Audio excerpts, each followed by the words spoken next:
Arsenal have secured a massive 3 points at the Vitality Stadium, and if you are watching the Premier League, you know like that stadium is one of the worst stadium you have to play in.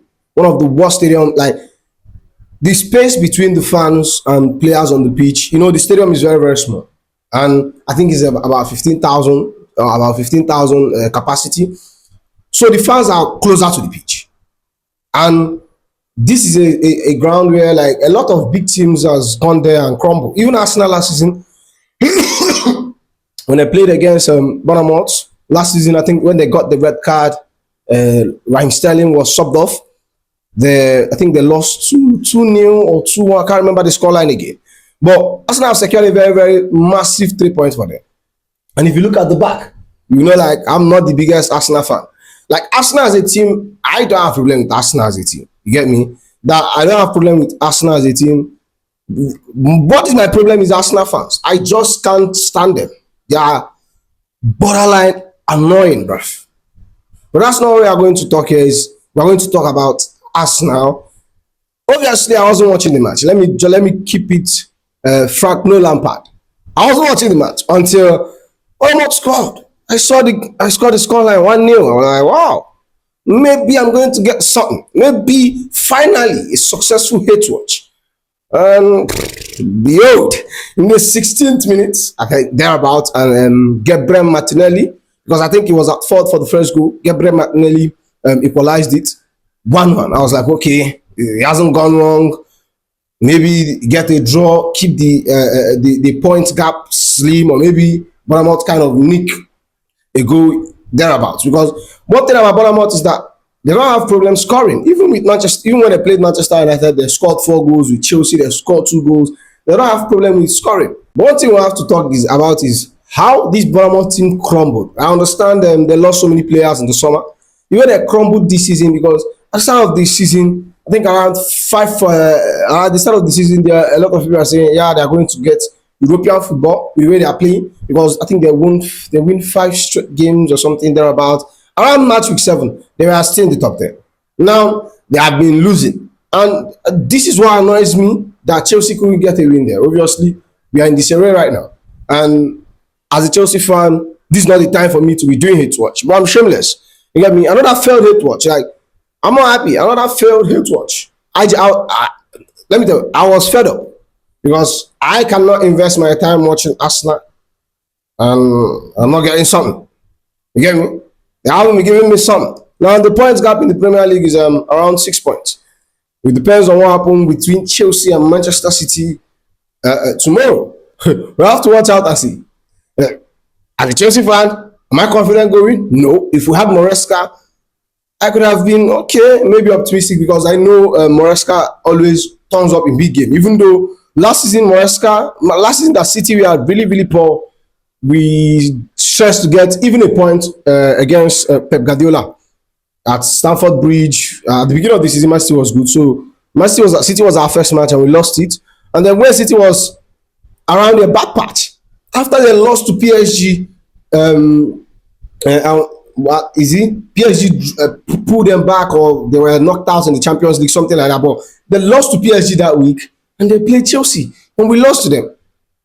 So imagine going there with, I don't even know who will be on the dugout. You get me? I don't know who will be on the dugout. See, City is going to wipe us. I don't want to say it. They are going to wipe us. I want Chelsea to win. I genuinely want Chelsea to win. But at somewhere, something in me wants us to lose. Just for City to keep the Arsenal, to close the gap between Arsenal. I don't want Arsenal to win the league. Manchester United and Arsenal, 2 teams I will never wish anything good, especially Manchester United. Anywhere you see they're hating Manchester United, I'll be there. I'll be there. Well, yeah, very good match very good performance from Arsenal as a team. I think Declan Rice, bruh, he has been solid this season. I think there are talks of him missing this match because I think he missed the match against Aston Villa where they demolished Aston Villa. They demolished Aston Villa 4-1. Like, I didn't see that coming, bruv. I didn't see that coming. That 4-1, I didn't see it coming. And you know the worst part, they started scoring in the second half. And Odegaard today, very, very solid. Onimadu was very, very good. And that's one thing I liked about that's one thing I like about him. When he was at Chelsea, is this kind of winger that he always questions the back line. You might say his end product is rubbish. Definitely, he could improve on that. But Nonimadueke is a player that always questions your back line. Like he was very, very solid today. I think in out of the attack, I think he created one big chances. He didn't have any shot on target. But for me, Ronaldo was not good but solid. But the problem with him is that I don't think he's consist. He can be consistent with his performance. But another thing is that I don't really think in this generation that we have any consistent winger because you can see a winger go 2 games, have a very solid 2 games, then maybe go missing in the next two. I don't know any winger currently that is like consistent, dropping masterclass or after masterclass. Maybe Yama, but Yama go missing sometimes. You get me? This is a very, very solid win. And one thing about Arsenal is they have been leaking goals lately. They went through that patch where they're not scoring at all. And today they ended the game. Actually, they ended the game pissing on them. So I won't say pissing. They ended it calmly, but when they got that 2 goals, I think Bournemouth felt like they could get more in the match. They tried more, and Arsenal was like slowing the game down, doing all those dark arts and shit. But generally, very good point for Arsenal, but very bad point for me. Arsenal won today and I lost today. Not Bournemouth. I lost today. I don't want these people to win the league. I am saying it. I don't want these people. See, when they lost against Aston Villa, I thought the bottling has started. I thought the bottling has started. Kudos to and one thing you notice is that they have I won't say a lot of shuffling, but you saw Saka wasn't in this game, and they look very, very good in attack. Gabriel Jesus came in, was very, very good for them. I have 2 players I want to talk about in Bournemouth. Their striker, Junior Krupi. Yeah, I think Junior Krupi. I think I pronounced it right. That's a very solid striker. I don't know Chelsea, for a club that claims that we're after the best young talents in Europe, the top 25 best talents in Europe. I don't know why we don't see that kind of player because he was there last summer. And I think there are talks of Bournemouth is a multi-club, something like that. And then he joined from, I don't know where he joined. I don't remember the team. I think I know the team, but I can't remember it off the top of my head. He joined from the other team. And another person is Senesi.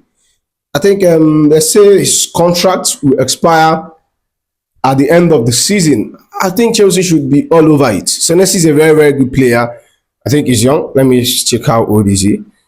He's not young. He's old. He's 28 years old. He's matured. Premier League experience. I think Bournemouth plays that line, so he has very, very good recovery pace.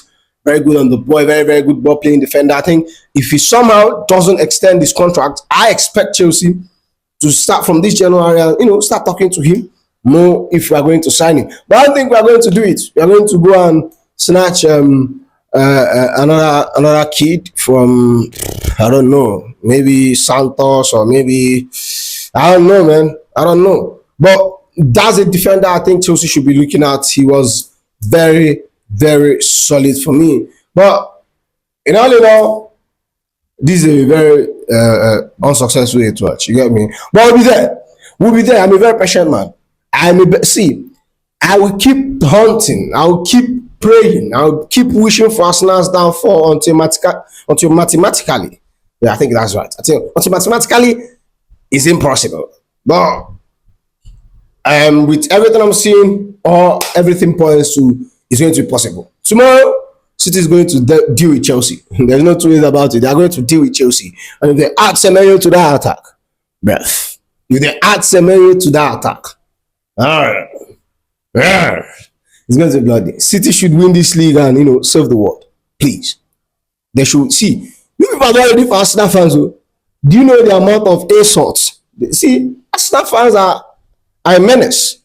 When they are not winning, they are not even winning, they are a menace. So imagine we let these people win the league.